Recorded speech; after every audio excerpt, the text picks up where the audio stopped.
concept is what we don't do anymore. We don't just have conversations with people where there's not an agenda. Right? It's like meeting a stranger in a parking lot or something, and then like, hey, you want to have coffee? Yes. Oh, so how you doing? How's your day? Exactly. Well, we are live here, Coffee with Humans, with my soon-to-be new friend, Christina. She's still actually a stranger. I only met her about 8 minutes ago. That's the essence of Coffee with Humans.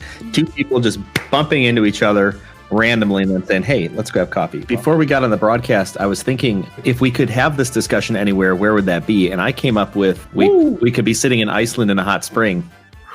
Lovely. If you could have this discussion anywhere, where would it be for you? Love this question. I'm stumped right now. I'm not really a beach person in terms of getting in with the aquatic life, but I do like to be near it and feel the breeze from it. Okay. And so anywhere by a beach. What drew you to clicking the button to have coffee with me? Was searching and I found this one and it grabbed me, it pulled me in, and it just seemed, your podcast and Coffee with Humans seemed very welcoming, that you were really eager and enjoyed just making meaningful connections. Coffee with Humans is like Sunday brunch. I love Sunday brunch. Okay, good. Because, well, you're in the right place. Only There's no food.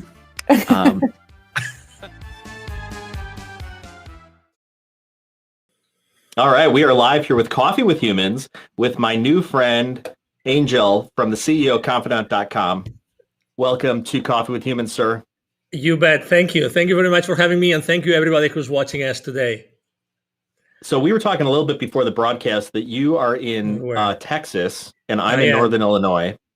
Exactly. Okay, cool. And you use you apparently live stream every day, you said. And for our viewers and listeners, I know nothing about you. I know that I typed those words right down there. Okay. And we're meeting for the first time. So that's good. That's good. Why are you here? Exactly. Why are you here? Why do you care? Of everything I could be doing today, why am I here with Jason Todd? Well, obviously it's an honor to be here. I'm here with you because I love the humans part of your show. Okay, besides being a coffee connoisseur kind of thing. So you can go online, you can Google me, you can do lots of things, and you can read my bio, everything, but there's something which is not written anywhere, which is that I honestly consider myself the connector of the unconnected. And probably throughout the conversation, we will see that. So when I saw humans, and I'm originally from Spain, we love coffee. We love short coffee, the espresso coffee. And throughout my entire life, I've always been surrounded by coffee. So with those two words, connecting coffee or connecting humans through coffee, I think it's a great experience. And you know what? Actually, on my journey to connect the unconnected, coffee has always been there. Always. All the time. So that's beautiful. Thank you for having me. Well, I'm excited to have you. And you signed up some time ago, which I'm just due to scheduling considerations, I'm booked out several months in advance. So I really appreciate the fact that you would stick around and click a button to schedule out 2 or 3 months in advance and then show up for it. That is remarkable to me. It is. And I appreciate it. So you're the connector of the unconnected. You've given that some thought, it seems, to distill it down to that. Please, absolutely. So, I was born, back in Spain a few years ago, right? And since very early on, my mom and dad, they had no international experience whatsoever. They didn't speak any language. My mom is a teacher. My dad is a business person. And they made me study foreign languages. And that was really the beginning of the journey of it's starting to connect the unconnected. Fast forward, I worked in, conducting business and developing business in so many different countries, blah, blah, blah. Right. I left corporate America 5 years ago. And I started reflecting about what I had done with my life, literally. Because, when you leave like a corporate setup where everything is is very structured and you have a support system and everything, when you are on your own, things change completely, and the first thing you have is fear. You have fear, and regardless of what you have done in your life in corporate, you still are fearful. And then I started to literally write my blessings. Someone told me, hey, why don't you sit down and literally write what you have done throughout your life from a professional perspective? And I started counting the countries I have done business and the people I had connected with, and blah, blah, blah, blah, blah. And the reason why I had left corporate America, actually, one of the main reasons, besides being with my family more often, because I was traveling all the time, all over the place, was starting my nonprofit. And actually, I am the co-founder and president of a nonprofit called Wisdom for Kids. And we help underprivileged kids in Latin America become entrepreneurs using their local resources. Why is that important?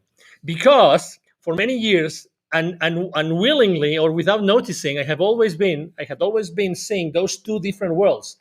The worlds of the CEOs, the worlds of those CEOs of subsidiaries of large corporations present all over the world in those 30 plus countries I conducted business. And when I was in Latin America, I lived in Latin America for 10 years, I was always seeing those kids in need. So I said, oh my God, if it's not me, who's going to do it? Who can connect those two worlds if not me? And that's why I started to launch this. I'm co-founder. So that's why I consider myself the connector of the unconnected. And on top of that, the cherry on the cake, and you just mentioned it, Jason, it's so funny, is that 40 years ago, one of my first clients was a TV network from Spain, 1.7 million people watching it, blah, blah, blah, you name it. And they said, okay, so we would like you to help us expand our business. They were from Spain, in the US and in Canada. And you know what? As we are meeting today and, working out the details and everything, we happen to be here at this conference. Why don't you start conducting interviews? Literally, that's what's happened. That's what happened. And I said, okay, why not? What do I have to know about the person I have to interview? Well, don't worry. You just start an organic conversation. I had no idea anything about this gentleman. I forgot his first name. His last name is Halpern. Is the first ever spiritual music composer in the country. Stephen Halpern, I think it is. Okay. Anyway, so fast forward, I was again in a position in which I was, hired to conduct interviews with people, with all this greatness of these people, right? And me asking them questions just to make sure that my audience, or our audience at that point, were going to resonate with those messages and learn from them and be inspired.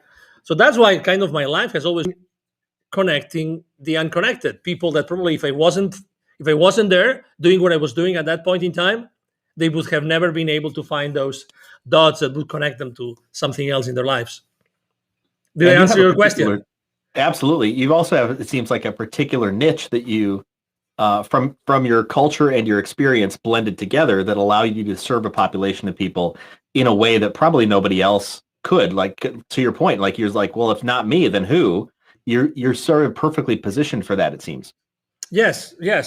And obviously, again, as anything else, you have the excitement and the passion and the idea and the concept, but then it has to become a reality, right? Then you have to start developing it. You have to start working on the workshop, how to do this, how to do that, right?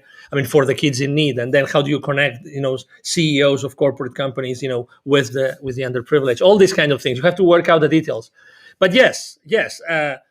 I think that everything I've done in my life was just preparing me to be the connector of the unconnected, and I keep on doing the same thing. And I always think that there's a reason why I'm connected with people, and there's a reason why I'm here today. And I'm sure that someone will be resonating with us, with what we are saying today, and I'm probably going to take action on some part of their lives that maybe they procrastinated on. I don't know, but that's the beauty of a conversation, Jason.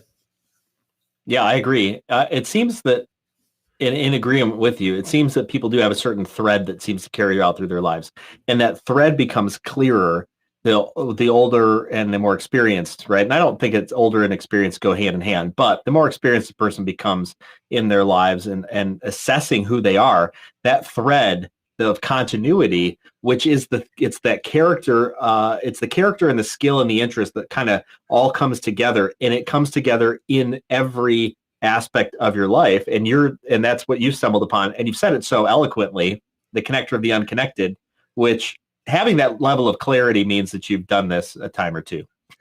Thank you. Let me tell you why right now I'm having chills. A guy that has a 12-minute combo, something like this. He's an extraordinary, a podcaster, just as you like you. And he asked me on one of his podcast interviews. He asked me, "What's that song that has been around with you for your entire life?" I had never been asked that question ever. And suddenly I realized, and listen, you will not believe this, Jason. The song is from a band called Supertramp. Do you remember Supertramp? The band called I Supertramp? only know the name. Okay, you know the name. Okay, so this song that has been all the time with, and it still plays on my playlists, is Taking the Long Way Home. Taking the long way home. So to your point, exactly. It's as if I had all my life going to those places, doing those things, meeting all these people as a long way to go back home, to go back inside myself to find exactly what I was supposed to be doing. Isn't it amazing, Jason?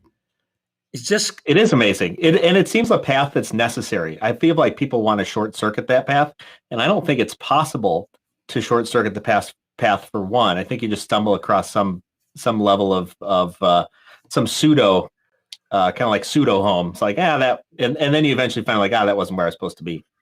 So I think it is the searching that a person must go through to be able to find what you've found. But isn't it funny that you don't, if you ask me like 10 years ago, well, maybe not 10 years, 10 years ago, I wasn't searching for anything. You know what I mean? Mm-hmm. I was just living my life. And sometimes when people ask me, hey, what would you tell your younger angel? Little angel, hey, I always say the same thing. As fascinating as my life might look, is little angel, take more risks. Don't overthink it. Take more risks. No, honestly. Yeah. Honestly. So, because also when you are in a search, it's kind of, you are in a search, right? I mean, you are there. Okay. But maybe, and that's one of the things I actually very often, when I coach people is, are you really looking around you right now? Are you really listening what's happening around you? That's why I'm enjoying so much this conversation. You're so much into what I'm saying and to what comes to your mind after what you're listening to what I'm saying, that amazing things are just popping up that were not, scheduled. I mean, we don't have a script, literally. That's true. There is no script. There's no script, right? I see this beautiful, tree behind us, right? This extraordinary, overlay that I really love because there's coffee and there's a heart and it's orange, which is part of my corporate color as well. So branding, so wonderful. Well, I appreciate that you see that, and that does tell me a bit. You've kind of been here, done that. You are experienced in a lot of different areas to be able to have that clarity, because not everybody sees that type of depth, I think, to these types of conversations. And to your point, Coffee with Humans really is about connecting people together in a very intentional way, because I believe that as people, we should be about creating great things. And when we can come together intentionally to create something good things happen. Just the fact that we ended up in the same place and then set a similar direction, and it's random. I mean, you could call it random, right? I mean, I'll have coffee with anybody, but every time I have coffee, I literally I go, okay, like I want to see something good come out of this, and it's never failed. It has not failed once to have something good out of it. And that's, I think, the power of just being intentional and having that clarity and focus, which is clearly what you do with your connecting the unconnected, which maybe you weren't thinking of that earlier, right? But it's Never. your DNA. It's what's coming out of you. It's like your fingerprint, right? And Exactly. And when you look back, you're like, oh, that I can see that was from me. I can see that was generated internally. But it is that it is that what's this? It's that assessment, or like assessing our lives or assessing our experiences, which then we draw out the lessons and we draw out the clarity, which then allows us to be intentional, I think, about our next, kind of like what's next. We have to be intentional, or have the opportunity to be intentional about that. And so, I mean, I started my own company 5 and something years ago. Before that, I was working for many corporations, mostly American, although I'm European. But guess what? Connecting the unconnected came up to my mind only 2 years ago. So the north of the country a little bit, so that's going to resonate with you, the Adirondacks. It was with a very good friend of mine. Her name is Christine Powers, and her husband, Larry. And they have a great retreat center. They have something called the Philosopher's Camp. And I attended one of their philosophers' camp. There is a beautiful land. I think it's 100 plus acres. And I was so in tune with myself and with nature and everything that is in there. Well, if you know the Adirondacks, they're beautiful. And I just, all these amazing things started to come to my mind, and I realized that I had been working for that, and I had been doing that consistently, always, and being open to listen. I think that's very important, and we have to find a balance between having our goals and our plans to achieve those goals, and also to be open enough to course correct. Sometimes life, I like to, the same way you were saying about your coffees with people, right? Every time you drink coffee with someone, with a human, that it's always been worth it, right? Because there's always been something coming up out of that conversation. It's the same thing with me. Every time I've seen something, instead of discarding it, I said, "Oh, wait a minute. Let's have a conversation. Let's talk. Let's see if anything makes sense at all." And then there's a new path over there. There's a new, avenue that opens for you, and you decide if it's good for you or not. But again, and that's why it's so important to be paying attention. And also, I would like to say that we are very distracted. Okay, and that's why it's very important in life to differentiate between judgment and discernment. Very important. Okay, judgment and discernment. I think that we all have to really sharpen our knife with discernment, very much so. But it doesn't mean that we have to put all our emotions, our feelings, and take advantage and blah blah blah, down the path of being judgmental or judgmentalism. And I think that those two words are so mixed that people tend to take everything personal and not leave anything for discernment. And that's why I think that it's extremely important to have those coffees with humans, to walk that path. It's an experiment. You actually conduct an experiment every single time you open your streaming platform and your outlets, your social media outlets. You open them for someone that you barely know. That you read something about that person. Your guests might have read something about you, or might have Googled you, maybe, exactly, or maybe not, right? But again, the presence, the importance is the presence, is how present you are, how present I am here, and where the conversation is taking us, and how can we inspire our audience at the end of the day? How can we inspire our audience with our conversation? Yeah. You used a very interesting and intellectual word that is not used very often, is, in my estimation, the word discernment. And I love how you bring a distinction between judgment and discernment. And I think definitions, being very clear on definitions, is very important, especially as we begin to talk with one another and as we begin to produce things. So discernment, break that down for me and for our audience on what you mean by discernment. Yeah, discernment, I think some people means, don't know what that word is.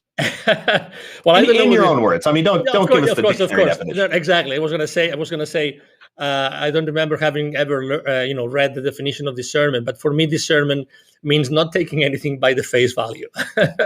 That's what discernment is. Discernment means that according to your experience, according to your heart, your soul, when you are confronted with a situation, you are able to differentiate. You are able to take what is important from what is not, without having to actually put your, let's say, to compromise your emotions and on that process. Okay, so that it's not the ego that kicks in and immediately you are in a position. Okay, so we can continuously be in a discernment position and decide, okay, so what I'm listening is this and that. I'm not necessarily in agreement with this or that, but I understand both positions. This means being in a position of discernment, without taking. You can be more in agreement with one side or the other, but you don't take at that point. You don't take a specific position, or you don't compromise. I like to use compromising the emotions, because when you compromise your emotions, actually, I think that you're taking this to a completely different level, and then you lose part of your rationality. And I think it's extremely important to keep that rationality going, because otherwise, I think that you see what has happened in the world for the last 12 to 14 months, 16 months already, which is everybody's taking sides, right? So you're either inside A or inside B, okay? And if not, you're nowhere, right? And then there's going to be another reason to be inside another side A and another side B. I'm so against this. That's why, again, adding or having the title, having the word humans as title brings all of us to the same place. We're all humans, okay? We are all humans. All humans. We have had different lives, different experiences, but at the end of the day, we are the same thing. You see this plant here? So it's probably made of the same things that we have been made. You know, the funny thing is that, I talk to my plant in the morning, in the evening. Sometimes I talk intentionally to the plant, and sometimes the plant responds to me. Why not, right? So, but we are all part of the same thing, and that's extremely important. That's why I think that discernment should be a word that should be in the forefront of many conversations today. I see that you, connecting a handful of things here. One is this idea of, we're all humans. And that's actually why this is just named Coffee with Humans. And you mentioned this being an experiment, which is totally true.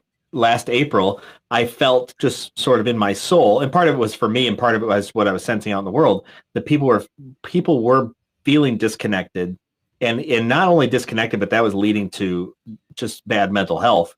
And I said, if you want to have coffee with me, I'll have coffee with you. The only rule is no sales calls. And I just threw out a LinkedIn post. And from that post came all of this. And I purposefully did it just down and dirty. There was like a black background. There was no header. There was a logo in the corner. It was bare bones on purpose because I was testing what is the value of this? Because if the value is the fact that this has, a cute background and a picture that I took, it's pretty shallow. And no one took exception with it. No one cared what the backgrounds were. And I've been incrementally adding on more production quality to simply make it more welcoming and inviting to other people, to expand the reach. But the core value is this idea of connection to other folks, because if you scratch off all the masks that we wear of the jobs that we have and the people that we know and all this other stuff, and the things that we've amassed, we're just people. We are just people trying to make it through the day, and I wanted to make a place to connect just people together. It's just humans, and even the word coffee. It's like, I happen to like coffee, but if I had one guy contact me once. He's like, "Can I be on? I don't like coffee." It's like, "Of course you can be on." It's coffee is not specifically coffee is not the issue. It's this idea of sitting down with another person and enjoying being present in that moment, to then connect with another human being, out of which great things can happen. You also, this idea of discernment and judgment. I wonder, and I don't know if I haven't given this any thought, actually. It's just off the cuff. Please. Which is, discernment seems to be a pre-analysis, whereas judgment seems to be a post-analysis, right? So something comes at us. Discernment allows us to decide what judgment to then take on it, right? And back to, I think you said it's like, it's the collection of all these things. It's your skills, your experience, it's your paradigm that allows you to discern something about an issue, right? After which we need to do something with it. And the doing something is we're acting out of judgment. We analyze out of discernment, we act out of judgment. And what if, and that's the big question, if I may, disrupt you a little bit. So on what if we don't want to do it? You know what I mean? What if we don't want to take the second step? If we just want to let it go? And I would like to actually suggest, if I may, a book. It's obviously it's not my book, but it's a book. I went to a spiritual in Venice Beach in Los Angeles a few years ago, and I asked the owner of the store, spiritual bookstore, and I asked what's the most popular book was at that time The Untethered Soul by Michael A. Singer. Okay, so I recommend this book because it talks exactly about this. It's an amazing story. This guy has an amazing story. Unfortunately, he doesn't give interviews. Otherwise, I would exactly. Thank you. Otherwise, I would recommend you. I wish I could interview this guy, because this guy is brilliant and his story is brilliant, and he has many different books besides this one. So the Untethered Soul speaks about this, about why do we have to always leave inside of us some sort of footprint of everything that happens around. So this discernment, actually, I consider discernment to be a tool that helps us actually protect ourselves. It will be, obviously, it wouldn't be an understatement to say that we are as humans, we are beings, so we are animals, so we live in survival mode most of the time, right? So we are supposed to live, for a long time, and that's why we continuously, we are aware of so many things to protect our species, our life, right?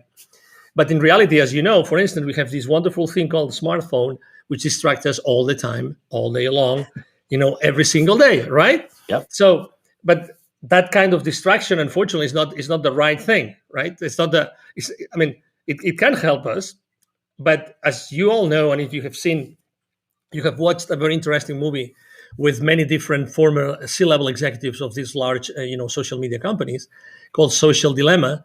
They speak how they don't allow their kids to have cell phones or smartphones, and they even put duct tape to their cameras in their phones and in their computers, right? I wonder why. But anyway, what I'm trying to say is, why don't we? Are we obliged to really make that comment, make that judgment, that additional step? Are we or are we not? My conclusion is, we are really not, but I think that socially speaking, it's considered awkward when you don't make that judgment. Imagine you are 3 or 4 of your friends all together drinking beers Friday night, right? Let's say, or whatever you want to drink. Or if you don't want to drink anything, it doesn't matter, but you're all together and you start talking about something. Imagine that at some point, 3 of you decide not to make a judgment about a specific situation that the 4th has brought up. He would say, "Hey guys, what's going on?" So silence is so important. Yes. It's so important that silence has become socially awkward. My mom says, and my mom has always taught us a lot of different, sayings. It's because she's a school teacher. So she has this saying about silence, which is, silence is the land of the strong. Silence is the land of the strong. And there's so much truth in that. There's so much truth in that. And we underestimate, I'm having chills again, Jason. we underestimate it. Why not using silence? Why not? I completely agree. I think we need to be wise about where we spend our energy and what we allow in. So for years, I've not watched television, like terrestrial television with ads and things like that. And I've not listened to the radio because I just refuse to listen to the ads. It's all noise. I have a tendency to not like social media, even though, social media might be even good for business. I don't like it because I find that it can easily suck me in. Years ago, I don't know if you remember on Facebook, this was a long time ago. On Facebook, there was a game called Farmville. Okay, no, I don't know. And Farmville just had these little squares, and it was a farm, right? And you expand your farm, and then you could plant crops, and then you have to go click, click, click, click, click, click, click, click, click, click, click to harvest the crops, or you had to spend your cash, building a barn, and then the barn would give you chickens, and then you had to click, click, click, click, click, click, click, click, click, click, click to collect all the eggs. And I remember pretty clearly, I was sitting there one time thinking about Farmville. And I started to add up the amount of time I had created a virtual farm that lived only in Facebook. And I thought, at this point, I could have made my own farm in a backyard and had actual vegetables instead of this stupid Farmville thing, which was just designed to get me to engage more on Facebook and buy more stuff. And I thought, this is stupid. And I shut it off and I never went back. And I've become a little bit more discerning about things that like hobbies. Like I think I like to play a game called Cities Skylines, which is a city building game. I enjoy it. I find the challenge of it interesting. I like thinking through stuff and how do you lay stuff out? It's all very engaging to me. Sometimes I know I'm playing it as a distraction. Like I have other things I need to attend to, and I'm scared to attend to those things, and so I go to the easier thing, which is build a virtual city. And I'm pretty understanding of those moments. But when I feel like, and then I know that there's sometimes just like I just enjoy it, and you just do something you enjoy. Why the hell not? But there's no like endless days of playing. Like I used to do on Farmville. I don't get lost. I refuse to get lost in it, and I challenge advertisements because I know for a fact that when I see ads, I seem to want things, and when I don't see ads, I tend not to need things, and I don't want them because I didn't know they were there and they didn't enter my mind. There is a process. And it gets to what you're saying. There's this idea of taking thoughts into captivity. I mean, that's a very spiritual way of looking at it. But it's idea like a thought comes in. Do we even entertain the thought? Is it worth entertaining the thought? If we don't, just throw it out. The question, though, I think people struggle with, even if they do believe that, is what thoughts do you consider and get engaged in, and what thoughts don't you? I've got a saying, and then I'd love to hear your thoughts. I've got this saying that came to me by some book at some point in time, so meaningful to me. I printed it out, put it on my monitor, put it on my car. It's this, it says, am I willing at this time to make the investment required to make a positive difference on this topic? And it's a filtering mechanism. Am I willing? Yes or no. At this time, no. Yeah, maybe it's the time, maybe it's not the time to make the investment required. So I'm going to have to put some energy into this. Do I have do I have that amount of energy or not to make a positive difference? So even if I do all these things, I'm willing, it's the time, I've got the energy. And is it even going to make a positive difference on that particular topic? And it has kept me out of conversations, to your point, where it's like, I'm not willing, and I'm not going to judge it or not. I'm just not willing. I don't want to, or I don't have a significant amount of investment to make in this. So I'm out. Like, why entertain that? I got other things to do with my limited amount of resources during a day. I congratulate you for making this, useful in your life. I mean, being able to do this and knowing, guys, obviously that we have 60,000 thoughts a day. So if you are able to stop a few times a day and just go through that process, that's, amazing. Kudos for that. A few years ago, someone that I have been following, his name is Frederick Dodson, and his title is the Reality Creation Coach. He launched an app in the App Store. Unfortunately, he didn't update it. So with the following updates of the App Store, it disappeared. That's what the app did. The only thing that the app did is you could program how many minutes in between the app would talk to you from the phone, and the app would ask you, where would you like your attention to be right now? Where would you like your attention to be right now? He spent months of his time convincing the App Store that was an app worth having in the App Store, because they would say, that's so stupid. That's so stupid you have. Why do you want us to hold space for you here in the app, even if they charge you for that? For something that the only thing that does is this. He said, because people really need this. Eventually, he convinced them, oh my God, the reason why I like so much, like every 10 minutes, 15 minutes, or 30 minutes to have this question asked from my cell phone is because immediately, you see, I'm able to restart the creation process of something, right? So in the beginning, in the day, every single day, I have my 5-minute journal and I write what I would like to do that day. So those questions, where would you like your attention to be right now, is so powerful because it puts me in creation mode again.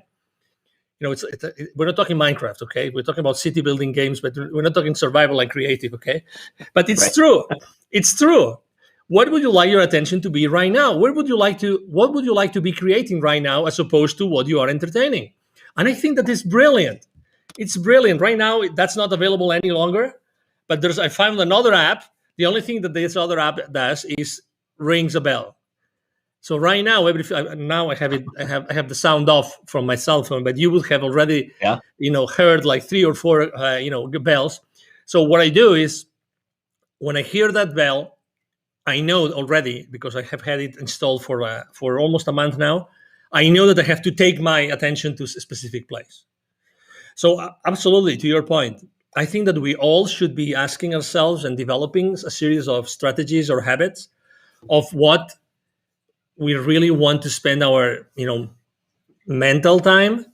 And maybe, to simplify things, our real power to create a future or a present is here, is in the now. It's like there's no memory, there's nothing that happened in the past that's going to define us better than what we are doing today. That's why it's so important to have these kind of cues like yours or mine every single day.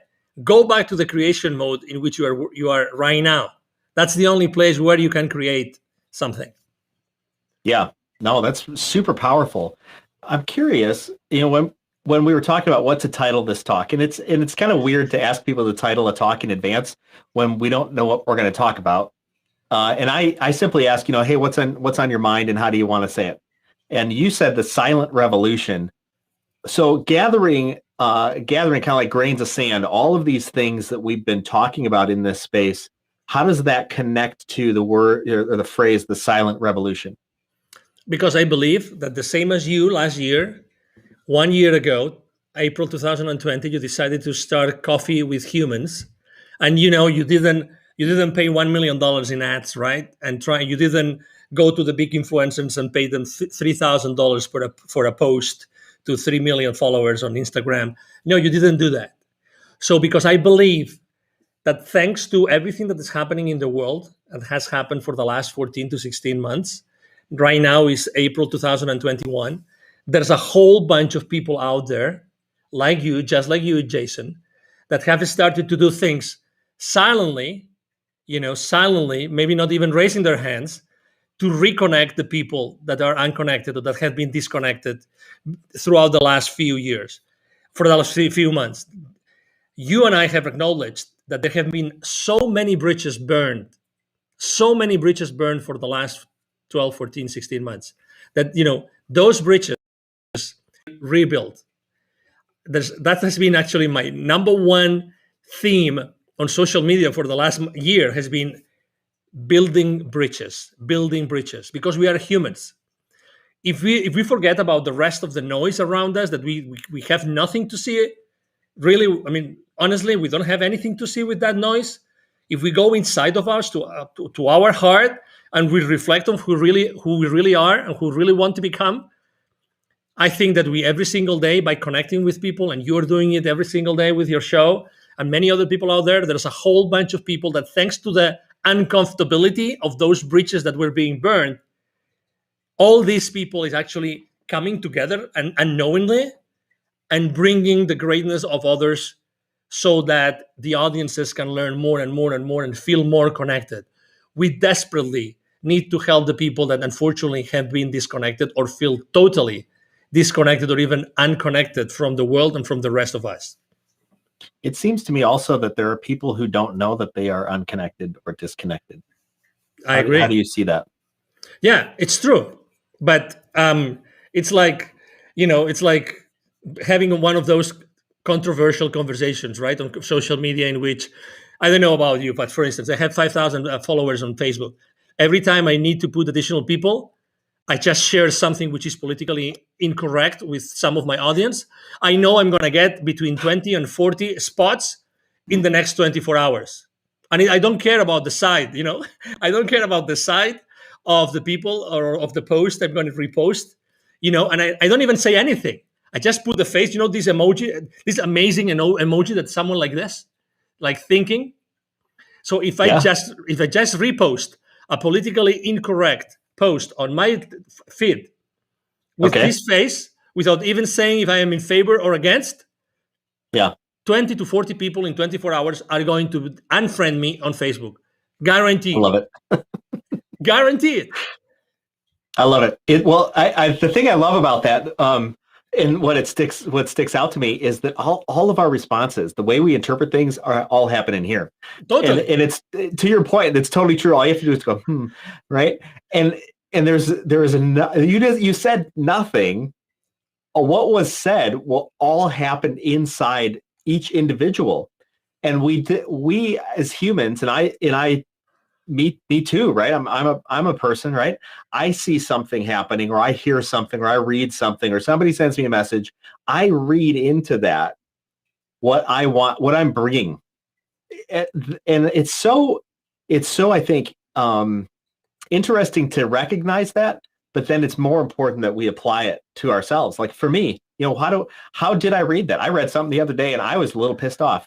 And I was hurt, and I was like, and I was getting in my head, and I took the opportunity to walk outside myself for just a moment and observe and go, oh, Jason, there's that feeling again. Huh. That's the feeling you get. You're kind of a silly guy. You keep going to that one feeling. Why do you think that is? And then I counseled myself in that moment and walked myself out or through that time. And I was like, okay, great. Now I can set myself back in. I'll be back present in the moment. And I just responded, set it down, and walked away. And I find myself that I have too, like you're saying, have been caught in these times when I just look at something and I go, oh, what the heck why'd they mean that? It's like, you have no idea what they meant. It was just words, or it was just an emoji. Like, you don't actually know what they meant because you missed the conversation. You actually didn't want to have a conversation with them. Exactly. You just wanted to take action. You're really like primed. The pump is primed so often in ourselves to just take action. And like you talked about, judge instead of discern. Mm-hmm. Exactly. And as you know, the funny thing is that happens in the unconscious. I mean, this is like, boom, triggered. And immediately what you feel, which is, I mean, I'm not a scientist, but I love to read. I'm an avid reader. As soon as you go to that thought, right, and you have that feeling, right, there's immediately, that's demonstrated scientifically, it's immediately a rush of chemicals through your body. Actually, we are identifying those chemicals, in our body when we go down that rabbit hole that you know for a fact that you don't want to go, but you still go, right? And the funny thing is that you really like those chemicals, because you are actually addicted to those chemicals. Yeah. That's why that's the beauty of this app. Where do you want your attention to be right now? I mean, if I could, it would be like every 5 minutes. I think that we should like tame ourselves. Yeah, it makes sense. We should really tame ourselves, because we have this beast inside of us, because we are humans and because we have to live in survival mode to survive, blah, blah, blah. But still, becoming aware and trying to break the habit of being ourselves. That's really what we should be trying. Well, it's like Pavlov's dogs, right? I mean, that was the whole thing of Pavlov's dogs. This scientific experiment they did years ago, rang a bell and fed the dog. I think it was, or was it rang a bell and beat the dog? I don't even know what it was, but basically the idea is that we get trained, and you use the word tame. It's like we train ourselves into this process where we see something or feel something or hear something and respond, and that's in some ways a good thing. I mean, our body exists in that reactionary fashion for sometimes good reasons. Like, you touch a pan and it goes, or we go, oh my gosh, fight or flight. We make a quick flight reaction because somebody's coming at us. But too often, I think we do get caught up in this moment of I just respond, and that just becomes my nature. And then my body becomes, like you're talking about, addicted to simply responding, or addicted to simply talking, or addicted to simply gossiping, or whatever it is.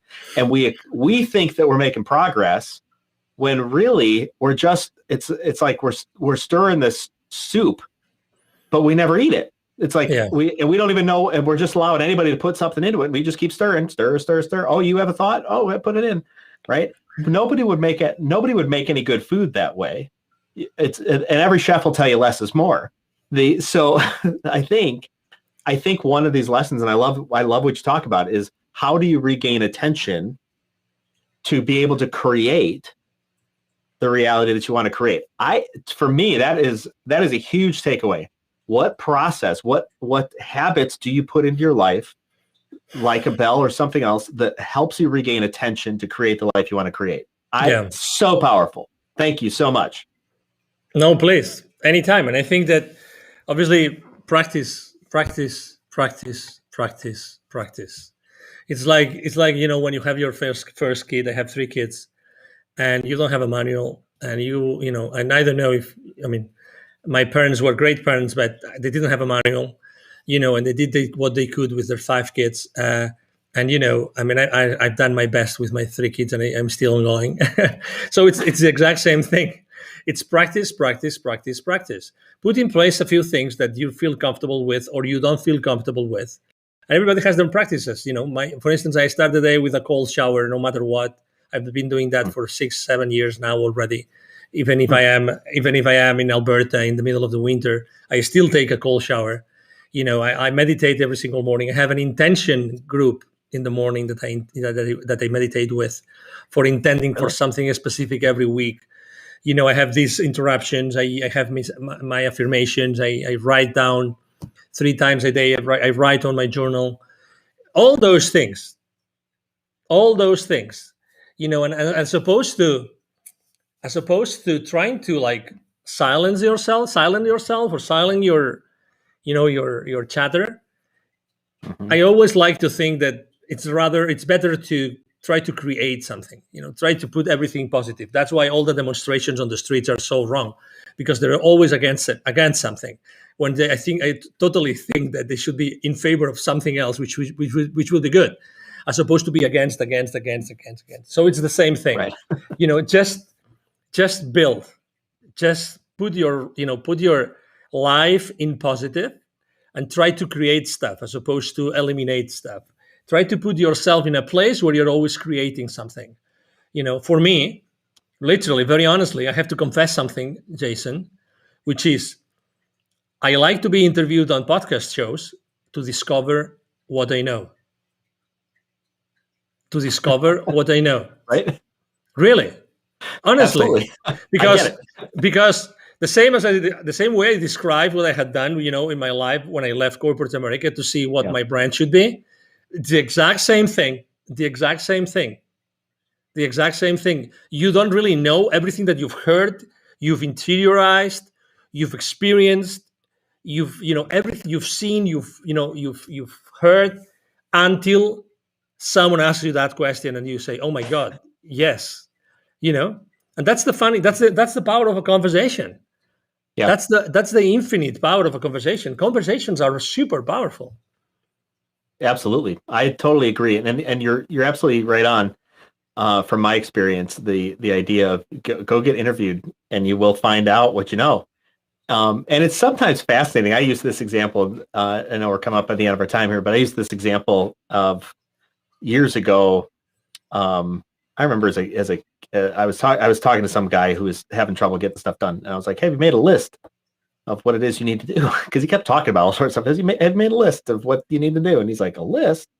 And it's totally like earth shattering to him. And instead of going, "Oh, you dummy, you don't know how to make a list," I thought, "Oh, there's a time when I remember as a highly capable individual, a sales exec, to figure out what I need to do, I write them on these little yellow Post-it notes, and like just tiny little things. I mean, just a tiny Post-it note even.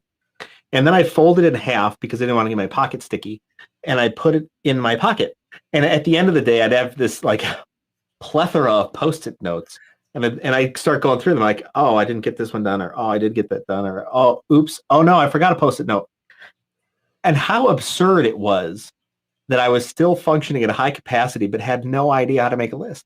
And fast forward to today, it's like when I've got lists, and if I'm ever questioning what to do, I make a list. I was working with a gentleman this morning, and I'm advising him on his business stuff, and I'm the keeper of the list. It's just like there are simple skills that sometimes we forget that we have, and then like you, sometimes it requires like a kind of a reset. It's like, wait a second, let's make an exhaustive list of everything that I've done and all the things that I know, and then when you stack all that up, you're like, wow, like you've done a lot, buddy. You're good. It's like, it's okay. And I think sometimes we need that moment. And whether it's a podcast or whether it's a website or whether it's recounting to someone, like, here's the things I've done and here's what I know, and own that, because I believe that allows us to be more confident. And back to this idea of discernment, I think it allows us to be more confident in our discernment and in our own judgment and our own wisdom, which then allows us to go about being, I think, more intentional and creative and doing the things that we trusting our gut, right? And doing the things that we want to do, and just knowing like that's you're on the path. Yeah, and I would like to add a note that has been like, in the surface of what you were just saying, and probably in the surface of everything we've shared today, which is compassion, self-compassion, self-compassion. Okay, I mean, I am a pretty, as you probably can see, a upbeat guy and everything, and I like to use the sense of humor all the time as a way to increase the compassion levels with myself, because I tend to be extremely hard on myself, and we don't realize but when we are hard on ourselves, guess what? We tend to be hard also with everybody around us, and that's terrible. Again, because that adds an additional level of a layer, an additional layer into our days in our lives, which is totally unnecessary and does not add anything positive to our lives or the lives of the people around us. And I think that we really need to feel like, we have to consistently throughout the day, we have to feel like, okay, I just let loose, I'm just with myself here, breathing, just listening to my heart, listening to my breath, and continuing with the day. But hey, guys, life's too short to be, or for being so hard with ourselves. We've done and accomplished so much. Totally. Just acknowledge that. Totally, and that's where I think sometimes some people might hear this conversation from two guys who seem to know what they're talking about and think, boy, I got to kick it into gear, and turn life into productivity training, which it's not. and sometimes, and I know this to be very true myself, sometimes the emotional exhaustion is so high that it's like, I have enough emotional capacity for myself and nothing for you. And so, I'm not going to accomplish the things that I intended to accomplish because I do not have the capacity for it. And that's okay. I'm going to leave grace for myself. I'm going to leave compassion for myself. And I'm going to sit there with the little boy sometimes and go, it's okay, buddy. You'll get in the game. Like you'll get in there. You play a little bit harder. It's fine. Right. I think I know for myself, for sure, I have lost sight of that in times. And like you say, my level of criticism for myself is pretty high. And it can get high for other people too. And that's just, it is a shame, I think, sometimes, a detriment really.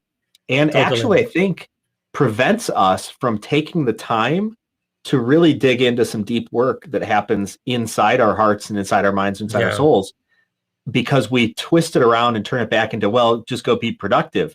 And that doesn't work, because productivity eventually runs out, like we saw in COVID. It's like, be productive doing what exactly? The place is shut down.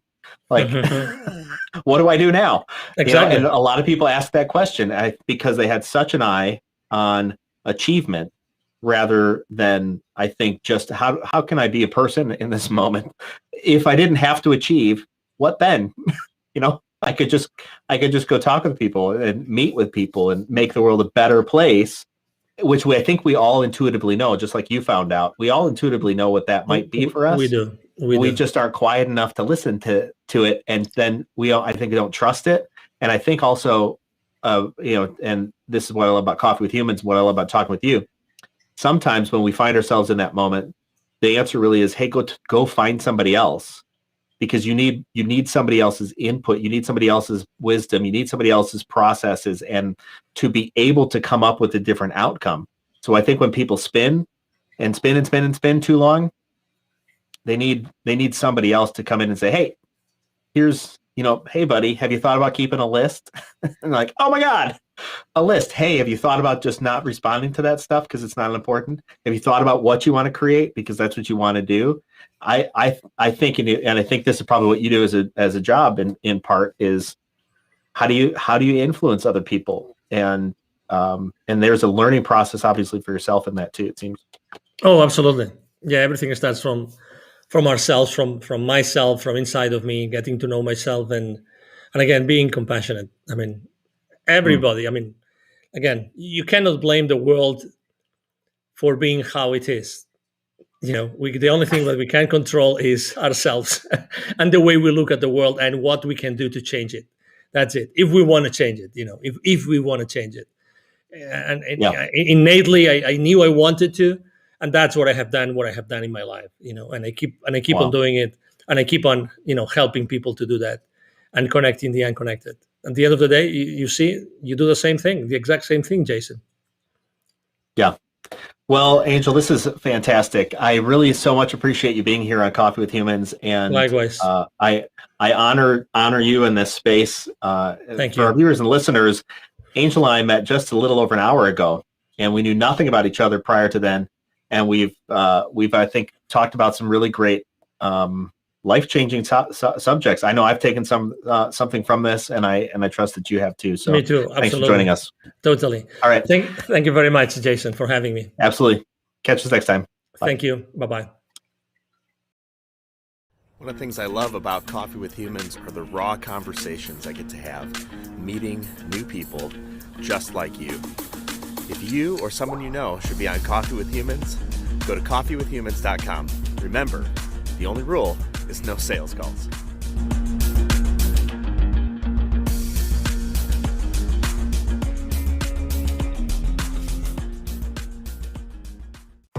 This has been Coffee with Humans. Subscribe to get updates or click to have coffee with me. coffeewithhumans.com.